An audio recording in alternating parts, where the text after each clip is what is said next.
So welcome everybody. My name is Joel Voldman in ECS and MTL and RLE, and I'm really super excited to introduce Ashleigh Theberge here today for the MTL seminar. We just give you a 1-minute background on Ashleigh.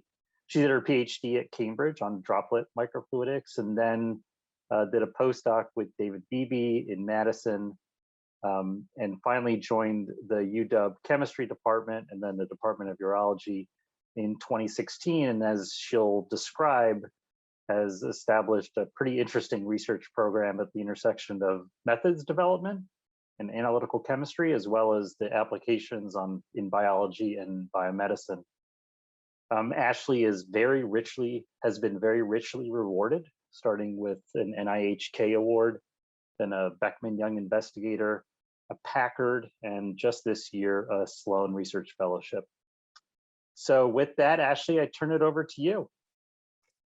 All right, thank you. Thanks for that introduction, and certainly thank you for the invitation. I'm really happy to have the opportunity to share some of my group's work developing new tools for both in vitro culture of cells to study cell signaling processes, as well as our more recent work in at-home blood transcriptomics, which has really kind of taken off during this pandemic period.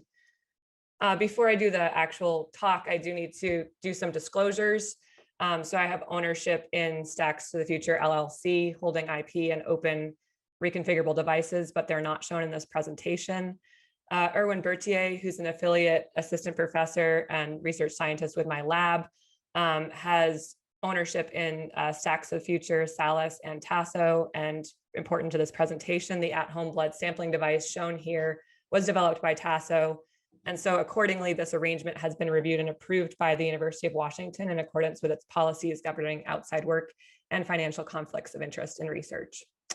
All right, so with those disclosures out of the way, I'll share with you the kind of outline for today's talk. I wanted to give you an example of two different platforms that my group has developed at the University of Washington for doing microfluidic co-cultures. So this is putting multiple different cell types in close proximity to each other so that we can capture signaling that occurs between the cell types. We've also extended one of those processes to being able to 3D pattern hydrogels, which could lead to a new kind of a whole new mechanism for doing hydrogel 3D printing someday. And then finally, the last part of the talk will really shift gears from this work that's done in dishes on the bench to our human subjects research. So before I launch into the microfluidic technologies, I wanted to take a step back and motivate this with, why do we care about developing microfluidic devices to study signaling between different cells? And here are some examples of the types of disease processes that we're researching in our group. Unfortunately, I won't have time to share with you most of these stories, but just at a high level, I wanted to highlight the disease process or biological process of interest is in blue. And then in yellow underneath are the 2 or 3 cell types that communicate to each other that are really important for that process. So for example, we've looked at airway fibrosis and asthma by looking at signaling between macrophages, which are an immune cell type, and fibroblasts, which are a connective tissue cell type. We've also looked at eosinophils and their role as well. We have an ongoing collaboration looking at steroid synthesis in the testis, which involves these 2 cell types, a large research program on inflammation and developing new readouts for inflammation, as well as angiogenesis. And in this particular application, I wanted to highlight as well, we have research into various types of microbes and their interaction with human cells. So I'm happy to talk about any of those things offline or at a different occasion if anyone is interested. So today I'll start with one story that focuses on the kidney.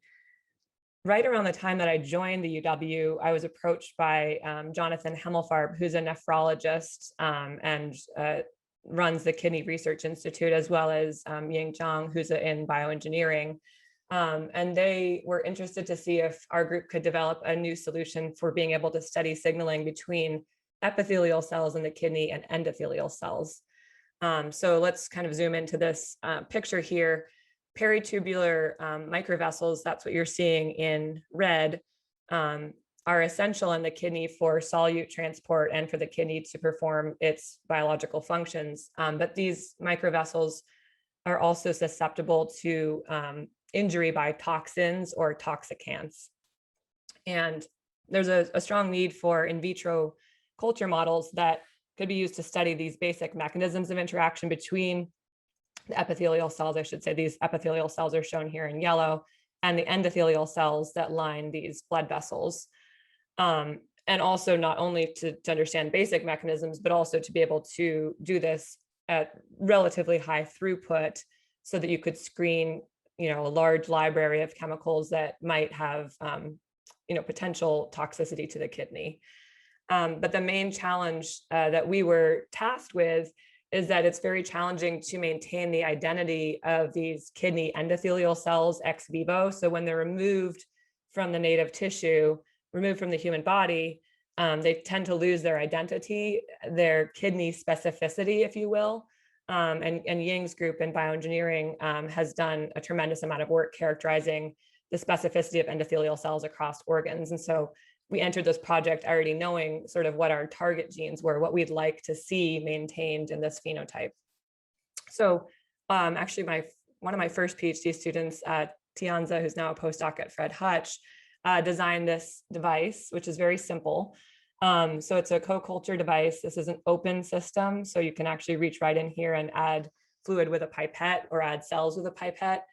You can see the outer horseshoe ring we've colored with green food coloring and the middle chamber with purple. So those places, the green and the purple, are where you can culture two different types of cells. In the isometric view, I think you can see that wall that divides these two chambers is slightly shorter than the height of the device. So it's really a half wall.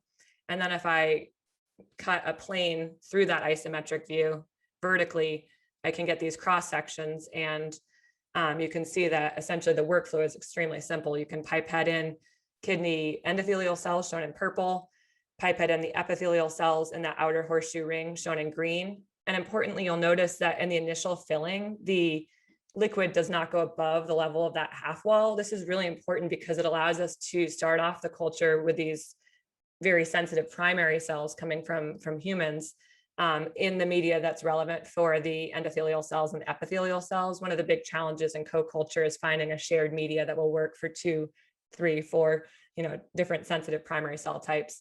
Another benefit of this device design is that we could drug, the epithelial cells with something, treat them with a drug and then mimic, but not treat the endothelial cells with a drug, and then connect them when we want to at the time the researcher decides to. So that would be mimicking sort of the natural flow of a chemical from the epithelium to the endothelium in the body.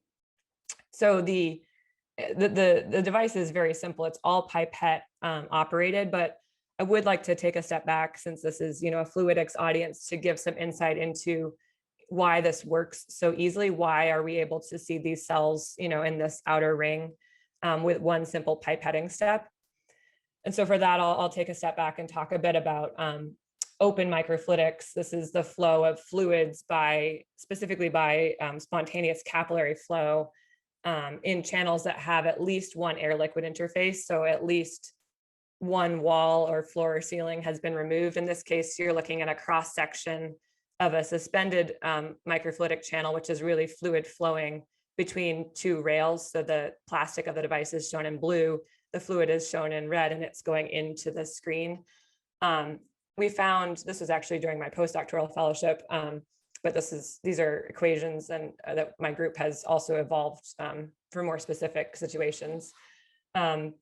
We found that this general rule holds, that flow will occur by spontaneous capillary forces in an open or closed microfluidic device, as long as the PF, the free perimeter, so that's the air liquid interface, the top and the bottom, essentially the ceiling and the floor that are missing, divided by the PW, which is the wetted perimeter, so this liquid plastic interface, as long as that ratio is less than the cosine of theta, theta being the contact angle of the fluid on the plastic, as long as this inequality is maintained, we'll get flow. And so this holds for a variety of different cross sections, including your standard capillary tube where this equation just reduces to theta being less than 90. And in our particular device that Tian's is designed here, that outer horseshoe ring has this U-shaped, rectangular U-shaped cross-section. And so when she designed those dimensions, she made sure that that this equation held. And what that means is that a researcher can just put their pipette into this little pipette nook here. And with one simple dispensing step, the fluid and the cells wick around that whole U-shaped channel. And so that's the fluidics in this device. It's really just fluidics for loading. There's no fluidics during the actual running of the device itself. So back to the biology. I really like this slide because it shows, I think, in a nutshell, the beauty of being able to do a simple co-culture and actually getting a really intricate biological result. So in the first two, so all the pictures you see here are endothelial cells, the cells that line blood vessels. And so in the first two rows, you see cells that were cultured in monoculture, so meaning that only endothelial cells were put into the device. And in the last row here, you see cells in co-culture. So these are pictures of endothelial cells that were able to receive soluble factors, proteins, or perhaps small molecule metabolites from the epithelial cells that support them. And you can see that in monoculture, particularly in the absence of VEGF, which is vascular endothelial growth factor, the endothelial cells, the morphology doesn't look very good. It doesn't resemble what we'd expect to see in vivo. Specifically, we're seeing, patches where the cells don't even have, tight contact with each other. PV1, which is a protein that's important for fenestrated endothelium, which is kidney is a fenestrated endothelium. That should be punctate spots around the outside of the cell. You should see little green spots, and we don't see that at all. If we add in exogenous protein, exogenous vascular endothelial growth factor, we can rescue some of the phenotype. But really, it's not until we do the co-culture, and this is actually co-culture in the absence of us adding anything, that we get the phenotype that we would expect. And so you can see now we've rescued those punctate green specks that represent the expression of this protein where we'd expect it. And so I was really excited by this result because our device is pretty simple. And indeed, the group we're working with has organ-on-a-chip devices that are far more complicated, that have shear flow, that have a lot more mechanics, have 3D matrix. We have a simple 2D co-culture device, and yet we're able to capture some really important biological effects. And I think there's a place for both devices, right? There's a place for using a more complicated organ-on-a-chip device when you're trying to capture biological processes that depend on all those mechanics. But there's also a place for a simple device like ours where you can really array many, many drugs and conditions more simply, if indeed all you need is these soluble factor communications to be maintained. And so we also looked at expression. This is by RT-qPCR, expression of different kidney-specific genes. So like I mentioned, Ying Zhang's group in bioengineering had already developed panels of genes that would be representative of different organs in the body. And so these were some of the key kidney-specific genes, as well as activation genes, which tell us that the kidney cells are in an activated state rather than a quiescent state, ready to respond to a potential toxicant for injury. So this is a pretty busy graph, but I just want to draw your attention to the red condition, which is the monoculture without VEGF, versus the green, which is the co-culture without VEGF. So that's the first bar on the bar graph and the third bar on the bar graph. And you can see that for most of these genes, we're seeing increases in the co-culture condition, both for the kidney-specific genes and the activation genes. The squares, triangles, and circles that I've plotted on top of the bars, those are 3 different human donors. And so we do see a lot of variability across humans, and that's to be expected. Our technical variability, if we were just to look at the same human among multiple replicates, that variability is much tighter. So this variability is not an issue with our culture system, it's just human variability. And so I think it's really exciting that we're able to see this very robust response across 3 different individuals. And so I'll conclude that story there. We still have a lot of work in progress. We've saved all the samples, and we want to do proteomics to see what proteins are in fact being produced by the epithelial cells that confer this effect on the endothelial cells. And then, of course, the ultimate goal of being able to screen for different toxicants and drug effects. So with that, I'll transition to a different type of co-culture platform that we developed sort of around the same time. So these are two parallel platforms. This one, at the start of my assistant professorship, I was really reflecting on usability and ways to make microfluidic devices get into the hands of biologists. And this form factor, this transwell form factor, is something biologists are highly familiar with. So let me explain it in case you're not familiar with it. But basically, it's a simple bucket that fits into a well of a well plate. The bottom of this bucket has a semi-permeable membrane, so you can culture one cell type in the top and another cell type in the bottom. Soluble factors pass through that membrane, and the cell types stay physically separated. And so I sort of was reflecting on this and saying, well, can we make something that kind of looks and feels like a transwell insert, but has additional properties that we would desire in a microfluidic device? So microfluidic devices are great because we can have versatile configurations. This was a device I made in my postdoc. You know, we can have different shapes and different geometries. We can change the cell seating, you know, densities or the culture areas. I also wanted to be able to image all of the cells in one plane, which you can't do with a transwell. So you can't really take a peek at your cell culture while it's in progress to see how things are going. At the same time, we wanted to be able to culture on proprietary coatings. So the well plate industry has developed over decades proprietary coatings, and a lot of biologists develop an assay in a well plate, and then they want to transition that to a co-culture system. Wouldn't it be great if they could just sort of upgrade their assay to a co-culture system by plugging something in to their well plate? And then finally being able to culture on glass, but without using any type of glue or adhesive to kind of bond our system to the glass, because I think any type of glue can be bioactive even if it's not toxic to the cells. And so this is what we came up with those sort of design considerations in mind. It's an open microfluidic device, again, that plugs into a well plate. These were our initial 3D printed prototypes, but we have injection molded versions now, which I'll show you in some subsequent slides. What you can see is this device essentially fits into the well of a well plate. And then there's a little slit in the back where somebody can pipette. This is meant to be a pipette tip. You can pipette hydrogel, and this device sits 250 microns off the floor of the well plate. And so in cross section here in green, this is again cutting a vertical plane through the well.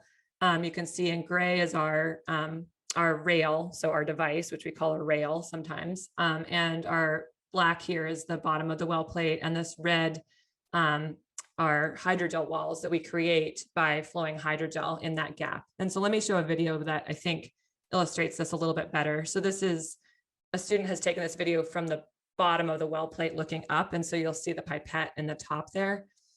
So he's pipetting, in this case it was collagen that's been colored with red food coloring, and you can see that the fluid simply tracks along the contours of the device.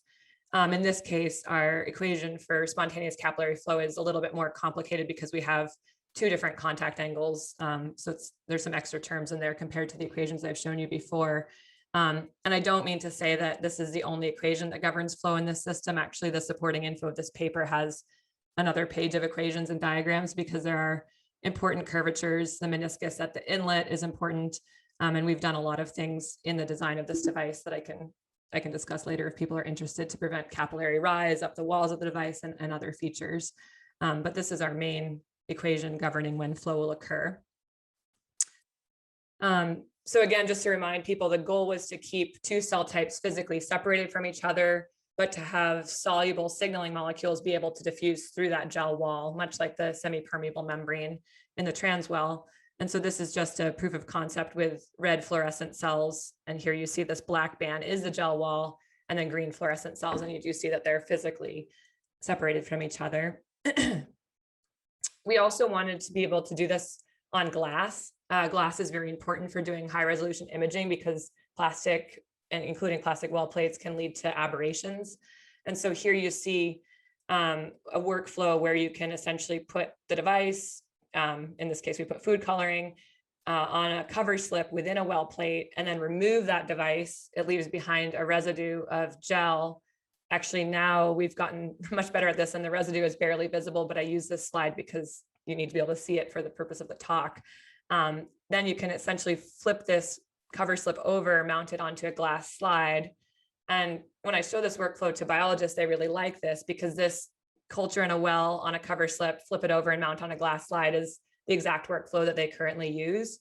And then we're able to show that we can get these, beautiful 63x immunocytochemistry images.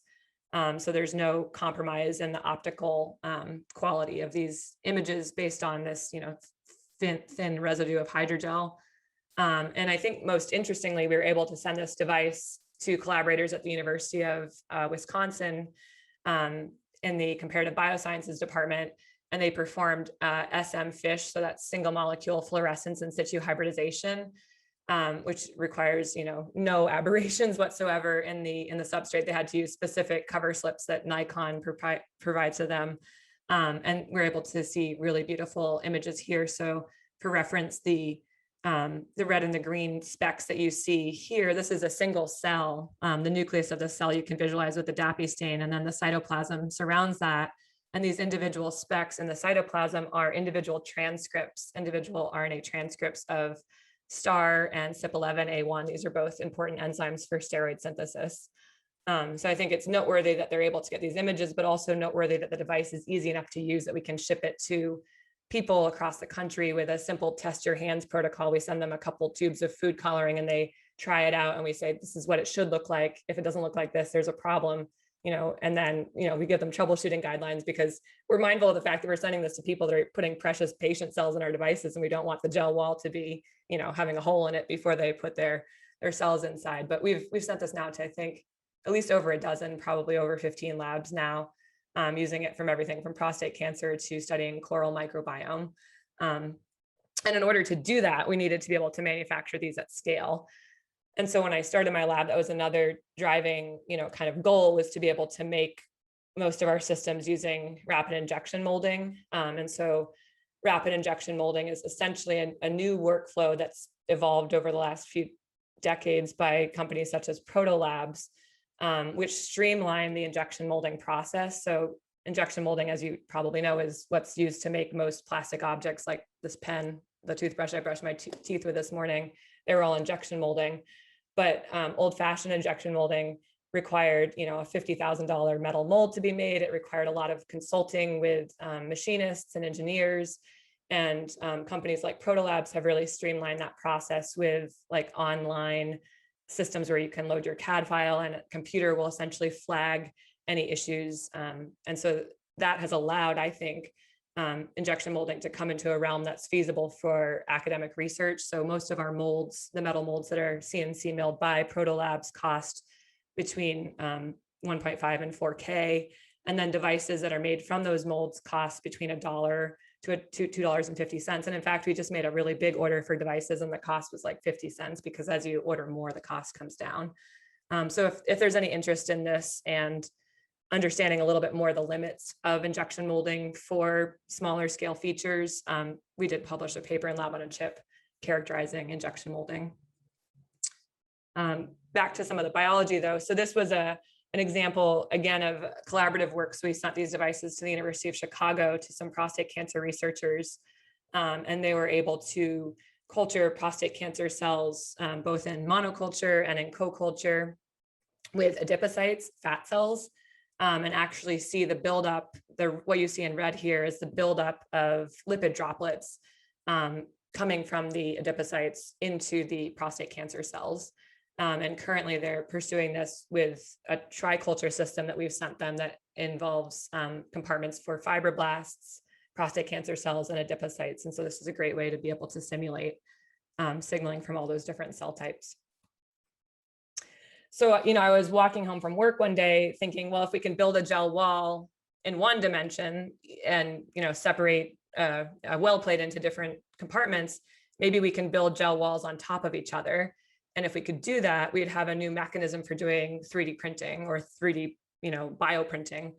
And our method would therefore pattern hydrogels using surface tension forces and capillarity, rather than the existing methods that use extrusion, where you're kind of, squeezing a gel like through a toothpaste tube almost, which requires particular shear thinning features in the gel, or light-based methods of 3D bioprinting that require photoactive moieties in the gel.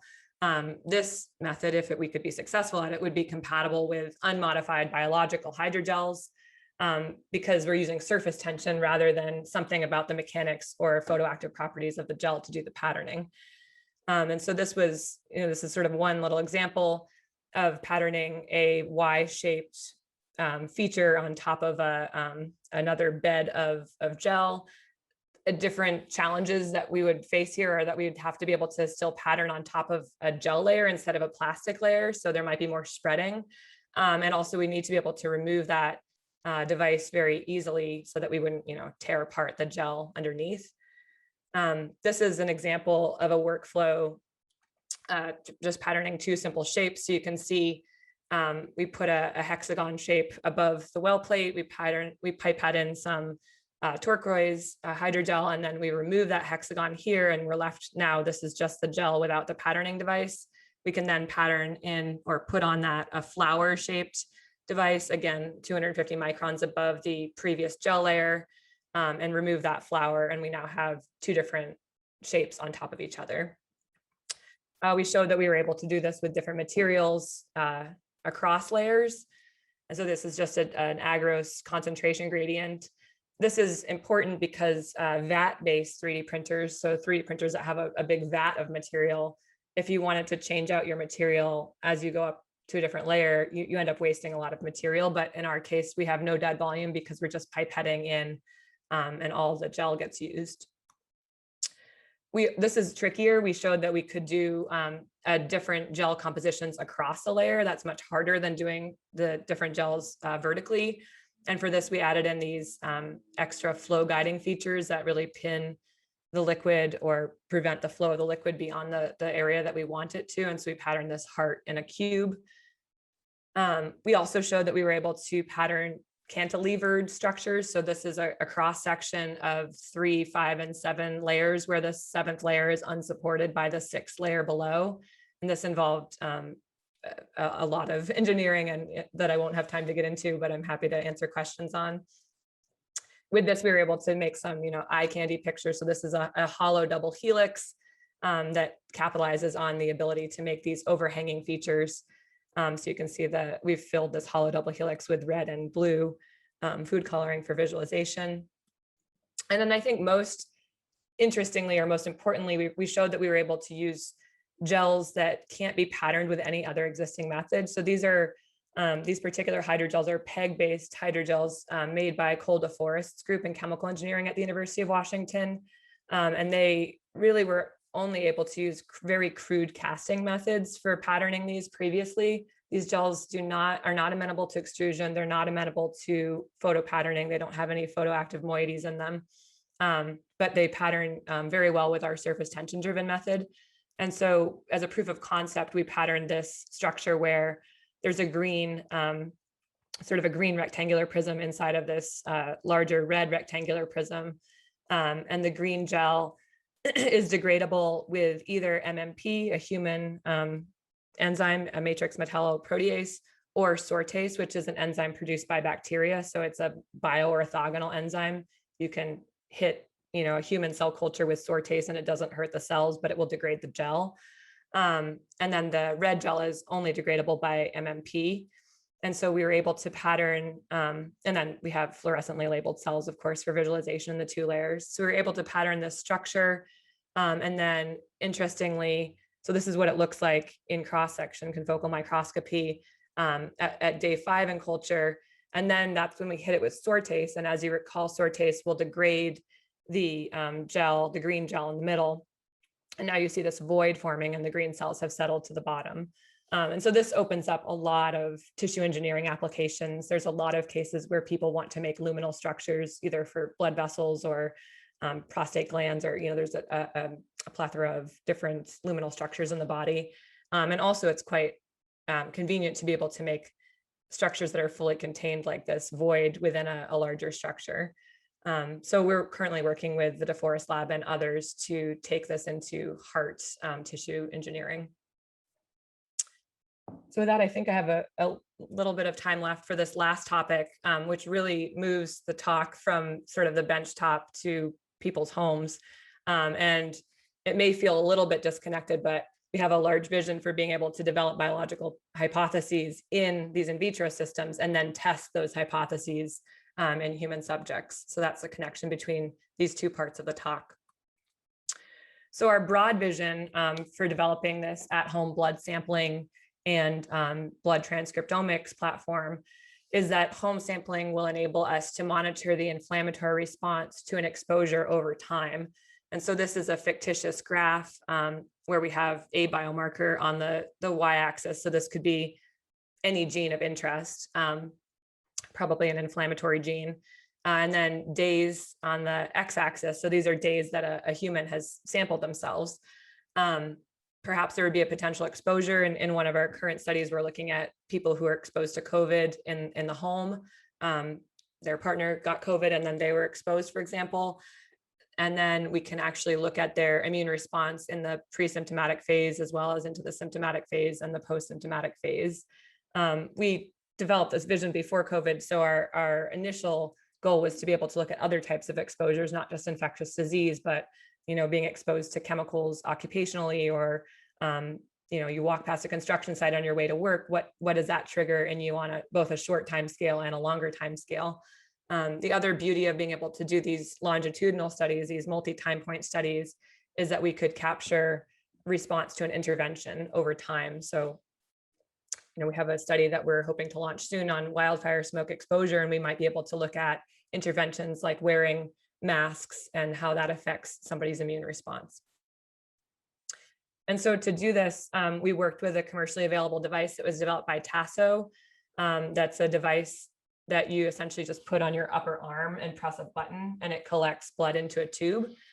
And then the kit was what my lab developed, that all these other components that allow us to stabilize blood that people have collected at home. And again, just to be clear, the RNA that we want to stabilize in the blood is specifically host RNA. I guess there could also be an interest in looking at viral RNA or other RNA, but in this particular project, we're looking at host RNA, mostly from the leukocytes, the white blood cells in blood. So this is a workflow. Like I said, the device, it gets put on somebody's upper arm. They do this themselves. They can do this in their home. Or someday we envision they could do this even like on their way to work. If they got an environmental exposure, we could get, really precise time points. Our lab's innovation was to develop this tube that screws into the Tasso blood collection tube. And this tube has some fluidics involved that I won't get into the details of, but essentially this little cone feature uses Laplace pressure balance so that if a person knocks the tube over on their coffee table at home, it doesn't spill RNA stabilizing solution all over their coffee table. In our tube, we put RNA later to stabilize the RNA in the blood. People then, couple these together and shake, and now you have essentially a sample that contains RNA later stabilized blood that can be shipped back at ambient temperature. We use UPS, but any courier service would do. So this summer, we pilot tested this in subjects in participants across the United States. And we were really excited. We were able to send this to places like rural Maine and rural Nebraska and still get excellent samples back. We didn't have any issues with shipping logistics, except for on one sample actually that got delayed in shipping for 2 weeks, and we were still able to collect sufficient RNA and it was still stabilized. That was pretty exciting. We looked at participants with a range of ages and demographics. These are some of the survey questions we asked. So in addition to the biochemical data, we were interested in understanding people's experience using this system. How easy did they find the stabilizer tube to use? Most people said that it was easy or somewhat easy to use. And we did this in 7 different groups so that we could iterate on our design and our instructions for use across the different groups. And then also pain and discomfort using the blood collection system. Most reported no pain or slight pain and discomfort. And these are important because our vision is to be able to have people sampling themselves many times, over the course of weeks, months, or even years. And we need to have a system that's easy and user-friendly and relatively painless so that they'll actually stay enrolled in our studies and keep providing these samples. Similarly important, we don't want to take too much of people's time. Most people found that they could use the entire kit from reading the instructions to putting the sample in the box and leaving it on their porch for UPS to pick up in less than 15 minutes. And this got faster, of course, if somebody used the kit a second time. So for the longitudinal studies, the blood collection part takes 5 minutes or less. And so I bet that we can have people sort of doing this whole process in 8 minutes or less from blood collection to stabilization to shipping. We also asked how much blood was collected. Most people collected 400 microliters of blood. Some actually collected lower levels, 100 microliters of blood. And in fact, in these 100 microliter samples, we were still able to extract sufficient RNA, and the RNA was still of sufficient quality to be able to do downstream analysis. So, we're really excited about the fact that this is a small amount of blood, but it's still able to give us the biological insights that we need. There were 3 people who the device didn't activate, that the lancets didn't fire, and so no blood was collected. And so for our really precious longitudinal studies, we're including an extra kit in with our so for our COVID studies, for example, we're sending out 8 kits if we want 7 samples, so that we have some extras and people can talk to the clinical coordinators if some of the devices aren't working. But by and large, I think these are really exciting numbers. And I should say these numbers, it's about 40 or 50 people that I have on this graph from our initial study. We're now up to, I think, close to 100 people, and the numbers are only getting better. So that was really encouraging too. Our pilot study results, where people were saying that this is very usable. In our COVID studies, they're actually even higher percentage of people are saying that it's highly usable and something that they're happy to continue using. So I just have two more graphs here on the kind of the biochemistry. Important parameters, in addition to how user-friendly something is, well, does this actually work on the biological side? RNA yield is important. I've put here in yellow 100 nanograms as sort of a cutoff for the amount of RNA that you would need to do a panel of genes by RT-qPCR or digital droplet PCR. 100 nanograms would be more than sufficient for that and the QCs. 500 nanograms is a cutoff that a lot of RNA-seq, so RNA sequencing facilities where you can get 20,000 genes, they'll often say we want between 200 nanograms and 500 nanograms. Some facilities can work with even less than 200 nanograms, but I sort of put 500 as a conservative threshold. And so you can see most of our participants' RNA yield was higher than 500 nanograms. All of it was higher than 200 nanograms, and certainly all of it was higher than 100. And then not only do we need to get sufficient yield, we need to have high quality RNA to be able to do this transcriptomic analysis. So the RIN score, RNA integrity score, is a metric of integrity. Most core facilities we talked with said a RIN of greater than 7 was sufficient. Many said that that was even too conservative and that they would work with lower RINs. All of the samples shown in this graph had a RIN greater than 7. I think in all of the samples we've analyzed so far, only one of them had a RIN of 6.8, but all of them are, other than that one, were above 7, and most of them are higher than 7. So we're really happy with this stability data, and keeping in mind that this was done over the course of the summer months in different climates across the US. And so I'll just have maybe one last slide here to kind of tie up this home sampling part of the talk, to say that we're not only interested in getting blood from people at their homes, we're also interested in probing their environments. And so another aspect of my group's research has been to re-engineer and design self-administered air sampling devices. And so this particular device, sort of our vision is that you'd have a device about the size of a tissue box that you could keep on your desk at home, or take with you on your walk to work. It's portable, battery powered, and actually uses a mist generator inside of the device to create a mist, which then a fan pulls air in through that mist. And so bioaerosols, things like microbial particles, pollen, other non-biological particles, those all get trapped in that mist. And then we have some integrated fluidics that essentially shuttle the coalesced mist droplets to a reservoir where we can collect the fluid. And so, the long-term vision might be able to be doing some detection in the field, but our current vision is to be able to have the people mail back these fluid samples to our lab where we could do analysis. And a real advantage of this system compared to most of the other systems for air sampling are that this is a liquid capture system. And so it will actually allow to keep the bioaerosols viable. So for things like studies where you're looking at viral particles and you're wondering, okay, well, how many viral particles were in the air, but actually how many of them are still infectious? It's important to be able to keep those particles moist.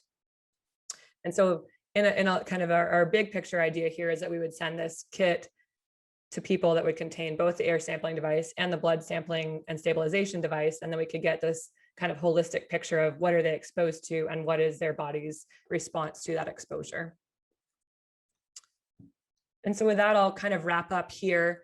Hopefully I've shown you that cell signaling studies can be greatly enabled by open microfluidics, and that open microfluidics also allows for easy device fabrication. So this ability to make these devices at scale with injection molding, which allow us to get the devices in the hands of collaborators. I have another whole area of research that I didn't get to touch on, but I wanted to kind of show it here.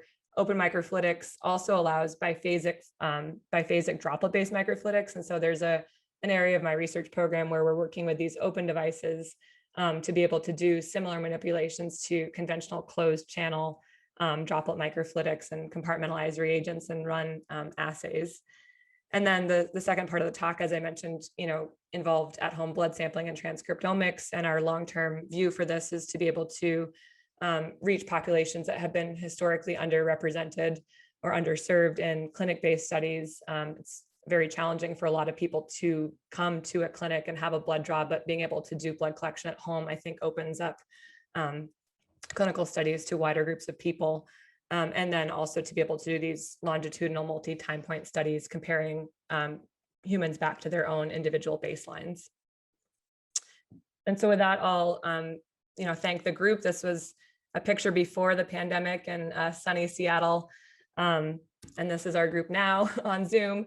But this is a tremendous group of people who have done all the work in the slides that I presented here. And then, of course, I'd like to thank all of our lab's funding sources and thank you for your attention. And I'm happy to answer questions. Thank you so much, Ashleigh. So people, so attendees can put questions in the chat, and I will moderate that. I think what I'm struck by with your work is taking basically the most annoying things about microfluidics, which are channels and bubbles, and saying, and of course we know that bubbles are due to interfacial tension, and turning that around and saying, well, actually, we could use that for good things rather than just for bad things by getting rid of the channels. And so there's just an elegance to that I think is really intriguing. I have a lot of questions, but maybe one that I struck by is when you have this approach of making things very simple to use so that biological collaborators, especially who aren't necessarily sophisticated in microfluidics, can use these things.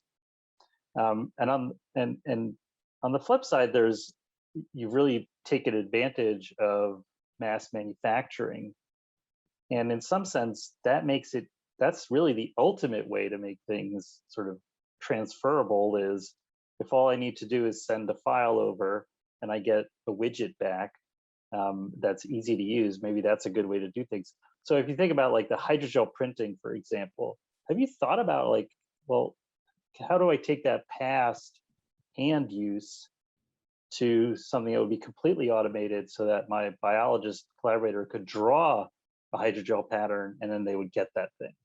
Yeah, that's a great question. And in fact, I'm careful to call it hydrogel patterning now. Someday we'd like it to be hydrogel printing or hydrogel 3D printing, but that involves a lot more automation and robotics than we currently have. We have a few thoughts on that. And in fact, we're working on methods, perhaps having a surface that could be, photo switchable and switch from hydrophilic to hydrophobic, or printing those tracks instead of actually 3D printing an object that serves as our patterning device? Could we inkjet print hydrophilic and hydrophobic patterns on a piece of paper and then have that sort of paper like roll, so that you'd have your one pattern for your first layer that could then roll on, and then the next pattern for the next layer, which could then roll on, et cetera, and sort of build up devices that way. It will also involve a fair amount of camming. So, we have our CAD file, right? And then we use our CAM software to, for example, with the CNC mill, to tell the mill what path to take to carve out our channel. When I'm talking about camming here, I'm talking about we'll probably need some type of a specialized CAM software that knows all the Laplace pressure and all the fluidic rules to put the inlet of the device exactly where it needs to be based on a design that a user tells it.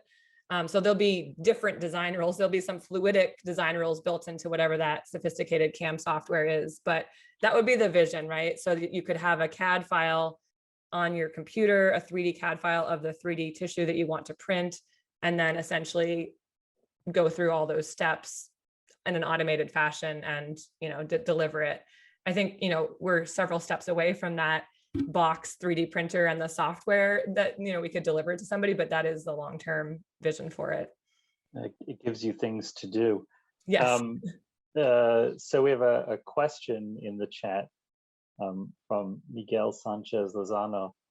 I was asking about, how is the biomarker still active? This is the RNA until the analysis. I mean, this thing is sampled and then analyzed 2 weeks later. And you talked about the RNA later, but maybe you could expand on that. Yeah, that's a great question. So before we settled on RNA later, we screened a variety of different RNA stabilizers, PAX, Gene, Tempest, and RNA later. And RNA later by far had the best performance for being able to preserve RNA at higher temperatures and over time. So we did, studies at room temperature all the way up to 37 degrees for multiple days. At 37, obviously the time of preservation is much shorter than at room temperature, but it still actually works for a short amount of time. The RNA later, I don't know all of the details of the chemistry, but it permeates into the cell. So it would permeate into the leukocyte, for example, and stabilizes the RNA in there. And then when we receive the sample, it also, once it has penetrated the cell, it fixes things. So then the transcription stops in that short window before that's fully penetrated the cell. There may be some additional transcripts that are not representative of what was going on in the person, but that's a relatively short period of time. And it's a time period that has been accepted in the field. So essentially the chemistry is that it stabilizes the RNA, fixes the cell. And then when we get the sample, we're getting a snapshot in time at the time of the reagent permeating into the cell. The 2 week mark, I sort of share that as an anecdote, but that's not something we've characterized broadly. Most of our samples were returned with overnight UPS shipping with no shipping glitches. Well, so and there's folks who love to analyze nucleic acid because we have robust tools to do this.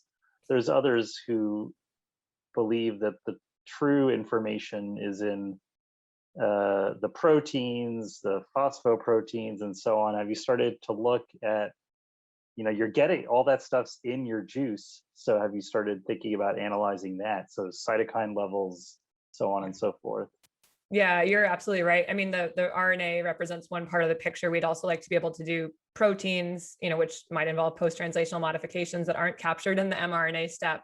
And metabolites, which might tell us the activity of certain proteins that could be enzymes that convert a small molecule substrate to a product. We have an ongoing project actually working on cytokine stabilization as well that involves different chemistry and different reagents. So that's a separate area, but we hope to integrate the two one day and have sort of a pan-omic platform for doing at-home blood sampling and stabilization. Yes, we all would. So as someone who's done microfluidic cell culture for a while, always frustrated by how challenging it is. And there seems to be really difficult to simultaneously achieve three objectives. One is to get the appropriate complexity of the model. So you, for instance, co-cultures, but others might want perfusion, or they might want a 3D matrix or so on. Get throughput. So sometimes you could do things that are super sophisticated, but it's one device and it's a heroic effort. And then related to that is sort of the end user usability. Can someone else in the lab also use it? And you've kind of picked an operating space in there. Do you think about pushing in other directions, sort of, going from, I think you have 32 or some-ish type devices, going to 384, or pushing on the complexity, or things like this? Yeah, that's a great question. Sorry, I'm very backlit now. The sun is just streaming in through my windows. But yes, we have considered that. All of the systems I showed you, I mean, we can mill them in larger array platforms, and we could also pack them more densely. Like we can redesign the channel configuration so that they could be packed more densely and probably interface better with a liquid handler system or a multi-channel pipette if need be. So that part I think would be relatively trivial. The addition of more complexity, if you're adding 3D matrix, that's also quite achievable in our systems. And actually some of these I didn't show here, but many of our systems we do use for 3D culture. So you can get sort of the mechanics and the stiffness of the gel. Perfusion is something that's definitely harder. Our systems don't really lend themselves, to being hooked up to something to perfuse. That being said, though, one of my, an MD PhD student in my group, Amanda Hack, is working on developing our 3D tissue culture systems for being able to be perfused. But that would be different. That wouldn't be like an arrayable system. I think at the end of the day, where I've sort of settled on this is if somebody needs perfusion and a lot of complicated mechanics, just use one of the existing organ on a chip platforms that, for example, that Ying's group has developed. And in fact, that's what the kidney project that we're working on is doing. Like there's many, many questions that are better answered with her systems that involve higher levels of complexity. And then there could be other questions that don't need that complexity that we could do with our system. So my approach would be not to try to have one system that does it all, but rather choose the tool based on the biological needs of a particular experiment. Well said, well said. Okay, I think we're at the top of the hour. So I want to thank you, Ashleigh, again. Hopefully we'll have to be able to get you out here physically in the post-pandemic world. But otherwise, thank you and thank all the attendees. All right, thank you very much. I really appreciated this, this opportunity, and thanks everyone for your attention.